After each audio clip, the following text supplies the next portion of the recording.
ശരിക്കും സക്സസ് എന്നുള്ളൊരു concept throughout these years ഒരു 15-16 ഇയേഴ്സിൽ എങ്ങനെ മാറി? Because you never wanted to be a hero.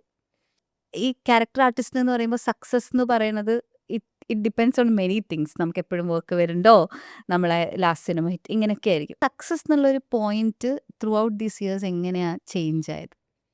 ആദ്യം എനിക്ക് തോന്നുന്നു സക്സസ് എന്ന് പറയുന്നത് ചിലപ്പോൾ നമുക്ക് സിനിമകൾ കിട്ടുക എന്നുള്ളതായിരിക്കും. പിന്നെ എനിക്ക് തോന്നുന്നു ഒരു പരിധിവരെ ഞാൻ പറഞ്ഞില്ല കോവിഡിൻ്റെ ടൈമിൽ കാശ് ആ. അപ്പോൾ ആ സമയത്ത് കാശ് വളരെ ഉണ്ടായിരുന്നു, ആ. ഫ്ലോ കറക്റ്റ് ആയിരുന്നു. ആ. ചെയ്തുകൊണ്ടിരിക്കും യെസ് യെസ് യെസ്. ചൂസ് ചെയ്യാവുമ്പോൾ പിന്നെ അത് നിൽക്കുമല്ലോ. അപ്പോഴാണല്ലോ പിന്നെ സൗഹൃദങ്ങളുടെ സഹായത്തോടെയാണ് ഈ വണ്ടി മുന്നോട്ട് പോകുന്നത്. ഇപ്പം സക്സസ് എന്ന് പറയുന്നത് എനിക്ക് തോന്നുന്നു പീസ്ഫുൾ ആയിട്ടിരിക്കുക എന്നുള്ളതാണ്. നമുക്ക് ടെൻഷനുകൾ പുറത്തു, നമ്മുടെ ജോലി ടെൻഷനല്ല പറയാം. ജോലി ചെയ്യുമ്പോൾ വരുന്ന ടെൻഷൻ വി എൻജോയ്, ആ സ്ട്രെസ് അത് നമുക്ക് ഇഷ്ടമുള്ള സ്ട്രെസ്സാണ്. പക്ഷെ അല്ലാതെ നമ്മളുടെ എന്താ പറയുക ഒരു ആംബിയൻസിനെ ബാധിക്കുന്നതോ അല്ലെങ്കിൽ ആർക്കും ആരോഗ്യ പ്രശ്നങ്ങൾ വരാതിരിക്കുക, അതൊക്കെയാണ് മെയിനായിട്ട് ആലോചിക്കാറ് ഉള്ള കാര്യം. അതേ ഉള്ളൂ. പിന്നെ ഇപ്പം സിനിമ എന്ന് പറയുന്ന സമയത്ത് ഇപ്പോൾ ക്യാരക്ടർ ആർട്ടിസ്റ്റ് അല്ലെങ്കിൽ ഒരു ആക്ടർക്ക്, ഇപ്പം ഞാൻ അയച്ചേട്ടൻ അതുകൊണ്ടാണ് I consider you as very lucky. Because Joji ചേട്ടനാന്ന് തോന്നുന്നു എവിടെയോ പറഞ്ഞ സിനിമ കൊണ്ട് ജീവിക്കാൻ പറ്റുക എന്ന് പറഞ്ഞാൽ ഇന്നത്തെ കാലത്ത് ഒരു വലിയ ഭാഗ്യമാണെന്ന്. ബിക്കോസ് കണ്ടിന്യൂസ് ആയിട്ട് വർക്ക് ഉണ്ടാവുക, കൺസിസ്റ്റൻ്റ് ആയിട്ട് വർക്ക് ചെയ്യാൻ പറ്റുക, അല്ലെങ്കിൽ എല്ലാവരും ഒരു വൺ ഫിലിം വണ്ടറായിട്ട് വരുന്നു, ഭയങ്കര നല്ലൊരു പെർഫോമൻസ് ആയിരിക്കും ചിലപ്പം കാഴ്ചവെക്കുന്നത്, അത് കഴിഞ്ഞ് നമ്മൾ അവരെ കാണുന്നില്ല, ഇങ്ങനെ വാഷ് ഓഫ് ആയി പോകുന്ന ഒരു സിറ്റുവേഷനൊക്കെ ഉണ്ട്.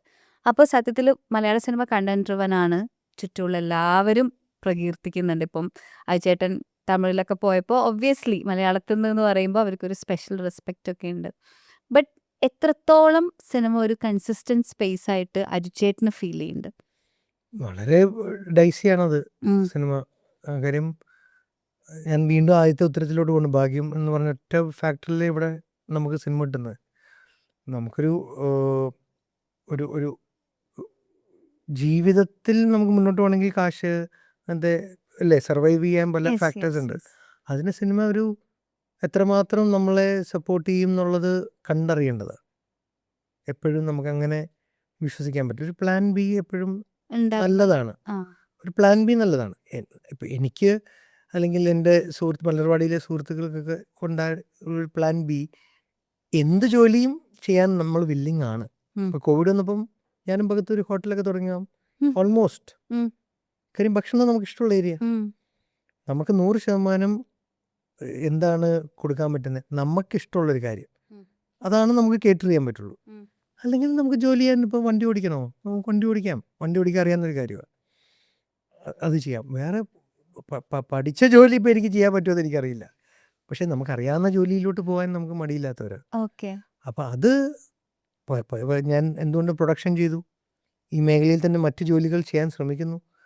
കാര്യം ഇത് നാളെ ഇതല്ലെങ്കിൽ ഇതിൽ തന്നെ മാക്സിമം പിടിച്ചു വെക്കണം.